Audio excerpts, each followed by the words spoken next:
Welcome to Vintage Hollywood Archive. Greta Garbo was plausibly the paragon of Hollywood's golden age. She was a glamorous, seductive, and above all, enigmatic image carefully launched by Metro-Goldwyn-Mayer, the exclusive studio she worked for during her American film career. MGM publicized her as Swedish Sphinx, and she became a popular silent film actress in no time. Along with the certain challenges in her life, she remained successfully popular for decades. Why had Greta Garbo a mysterious personality? Greta Garbo, the paragon of Hollywood. The most enigmatic Swede of Hollywood.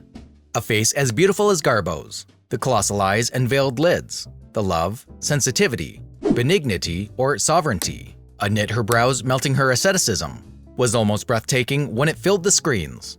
In the early days of Hollywood, almost every actor came from the stage. That is why they acted big on big screens too. Garbo had a constitution for performance on camera and could express difficult emotions with only her eyes, or a slight shift of her face. There was always something overwhelming about her. She could play the comic roles and romance with no difficulty. Her role in Camille is considered to be the best by critics. It was famous at that time that her eyes do all of her acting. She is the first lady to introduce the underplaying expressions that were unique and innovative at that time. In her career of many years, Garbo gave her fans the acting talent and entertainment, but nothing about herself. Nothing about her life, never found in rumors or gossip. In the film industry, it is very difficult and rare to maintain space for so long. The thing that must be in your notice is that she maintained interest even after her retirement for decades. Garbo was one of the stars with the toughest interviews. Practically nothing is known about her personal life. Greta Garbo remains the vaguest, most enigmatic, and spectacular film personality on the planet. In her zenith, she had as much influence on fashion and fantasies, but her personality was always remained mysterious. She never wooed publicly, and her shunned look made her even more captivating. Garbo films are hardly revitalized in the 21st century because they are historical pieces that seem chunky and theatrical to the modern eye. Their key attraction is Garbo's beauty and screen performance. Few other performers had reached the peak of popularity as Garbo did. She started with a way that almost no one goes with. That is a first and the last name, but the first fell away just like a lid fell off a cold drink. When Garbo appeared in her second film, Anna Christie, the media broadcast Garbo Talks, and for the first comedy film, Ninotchka, it was Garbo Laughs. Publicity shunner. Why the critics and biographers keep returning to her for long. She made only 28 movies in her lifetime. By comparison, Bette Davis made close to 90, and Meryl Streep made nearly 70 and still counting. That meager output could be part of the mysteriousness, multi-layered by her fading act. But her end of career remained mysterious, that proved her enigmatic nature. The whole Hollywood members treated her like crowned heads. Her movies are still watched and admired. From a small role in Swedish film to the end of her career, she remained equally successful and maintained interest even after her retirement. After retirement, she received the Oscar nomination for her career. She was born on September 8, 1905, as Greta Lovisa Gustafsson in Stockholm, Sweden. To her parents, Greta came as a surprise arrival because they already had 2 children, further increasing the financial burden on her parents. Greta's father was often out of work due to lack of labor skills and poor health, which substituted the label of poverty on Greta's family. After some years, her father fell deeply ill, and Greta was dropped out of school at the age of 13 to care for her father, and her father died of kidney failure just 2 years later. The stress of her father's health and consequent death left on Greta's family deeply affected her, who promised herself to live a life that was far away from poverty and financial strain. After the death of her father, she decided to earn for family's livelihood. She started her job as a saleswoman at the Swedish department store. To promote the department's clothing line, Greta was seen in a pair of advertising shorts, with beautiful attires modeling. Her natural drives in front of the camera soon led her to the first role in a film, a comedy picture called Peter the Tramp. A brighter opportunity followed when she earned a scholarship at the esteemed Royal Dramatic Theatre, Sweden's premier school for ambitious actors. But after meeting the famous director Mauritz Stiller, Greta left her education on the way behind. He was Sweden's leading silent film director, who wanted to cast a young skilled actress just like Greta in his film, The Legend of Gösta Berling. And so he did. The success of Greta's silent film made her famous both in Sweden and Germany. The success of the film also solidified the partnership of Stiller and Greta that would change her life and career. Stiller trained her as an actress and advised her to change her last name to Garbo. In 1925, Greta Garbo's another film released, Streets of Sorrow, in which she played a potential call girl, made her space stronger among stars of that time. Moreover, the film also caught the attention of the chief of the MGM production, Louis B. Mayer. Mayer wanted Stiller to work in America for his film. The ostentatious director agreed to that contract with one condition: Greta was to come with him. Reluctantly, Greta was involved in that deal too. And then in 1925, the 19-year-old Greta reached America. Her arrival could not catch the attention of the press from the start. She showed a hesitancy to deal with the press or expose anything about her personal life. The amazing thing about her first interview was, she said, "I was born. I had a mother and father. I went to school. What does it matter?" In 1926, Greta's first American film, The Torrent, was released. She was cast as a Spanish peasant who was frantic to become an opera star. But unfortunately, the Greta-Stiller partnership ended up shortly after The Torrent, the reason being Stiller's blow-up with MGM executives. He bolted for Paramount as he was not hired as a director for The Torrent, where he again came across problems with his bosses. Greta, however, proved to be an instant star. Within a year, her next two films, Flesh and The Devil and the Temptress, made her an international star. For MGM, Greta was their prevalent asset. Greta's three films amounted to 13% of the total MGM income throughout 1925 to 26. She, ever aware of the financial problems she'd grown up with, knew she had power. After a dispute with MGM executives, Greta, who threatened to go back to Sweden, signed a new contract that paid Greta a record $270,000 per movie, and also gave her exceptional control over her characters and the films she featured in. In so many ways, Garbo represented a new kind of Hollywood actress, one whose passion, sexuality, vulnerabilities, and mystery eddied together to attract both male and female audiences in both her films and in iconic imagery. Furthermore, her style changed the way of American fashion, while her reclusiveness only powered the public's attraction to her. Greta gave her last American interview in 1927. The arrival of sound presented a dilemma for MGM. The future of the film industry was clear, but there was real reluctance to let audiences hear Greta speak. Managers worried her star power would be reduced by her accent and squat, throaty voice.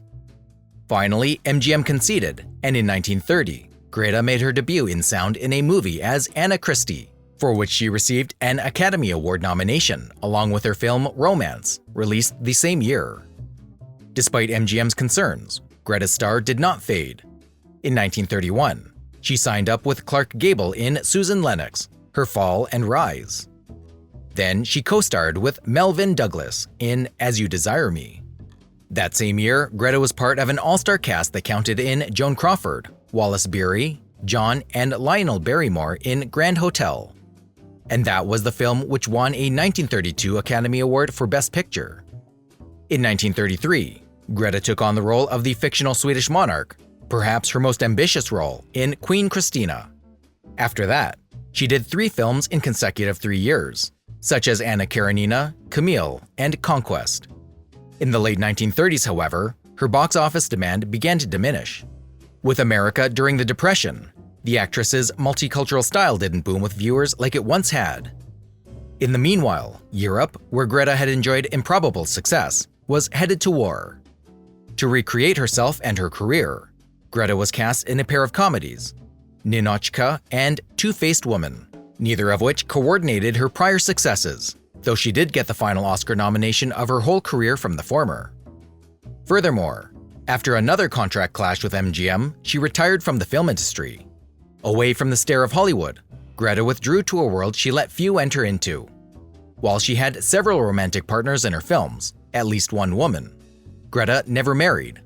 During World War II, while much of Hollywood united the country around the war exertion, Greta remained mostly silent, which got her to criticism. In the last half-century of her life, she was proved to be the most mysterious woman in her life and career. She invested heavily in real estate and art upon the advice of her friend. At the age of 36, the mystery deepens. Greta Garbo, one of the leading box office draws in the world, left acting. Though Greta lived a half-century more, never auditioned for another film, for a popular star who, more than any other, occupied the subconsciousness of the viewers. But it was also a resolution made by one particular strange person, who had never been unpredictably suited to celebrity in the first place. There was a reason, beyond the efforts of the Hollywood publicity machine, that a single line she spoke in one movie, "I want to be alone," befitted her image deeply. What can appear like a strategy for keeping the public fascinated can also be a sincere and loyal desire to retain it at bay. As I told you, Greta's final film was Two-Faced Woman, which was directed by Cukor and co-starring Melvyn Douglas. In a review of that film, MGM presents the Queen of Mystery in a wild and sometimes smutty slapstick farce. The review clinched the experiment was not entirely successful, charging the script. Conservative wisdom says the film's failure headed to her exit from Hollywood, but there were other factors, including her dwindling audience. Even her overseas following decreased thanks to the war and her annoyance with Hollywood. In 1990, Alexander Walker from London Evening Standard also wrote a book, Garbo, after he gained access to her contacts and documents at MGM. The chief disclosure was that in 1933, after 17 films at the studio, she got an exceptional deal to start her own company, Canyon Prods.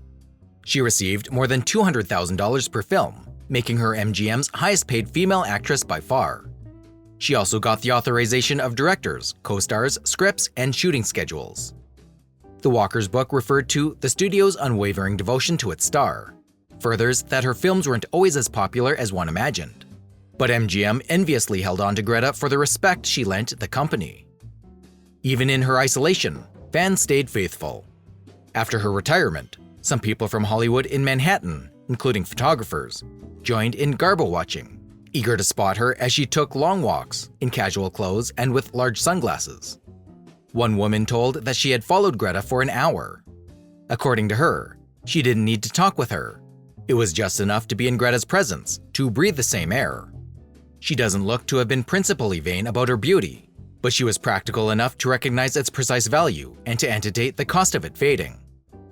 And, though she seems to have delighted in acting, she was never pleased with the results. "Oh, if for once, if only once, I could see a preview and come home feeling satisfied," she said after one of her film screenings. Greta was not like other actors who watched their films again and again and admired their image. Eventually, Greta left California and settled into a new life in New York City, where she loved to do window shopping. Periodic Greta Garbo's spotting was reported as a UFO sighting. At the time of Greta's death, she was expected to be worth more than $55 million. People adored the mystery of it. Photographers were always pursuing after her. Greta never got married and lived alone. Though she was tied up to Gilbert, they didn't marry. After her retirement, there were many rumors of her affairs with various men. What's the truth? No one truly knows.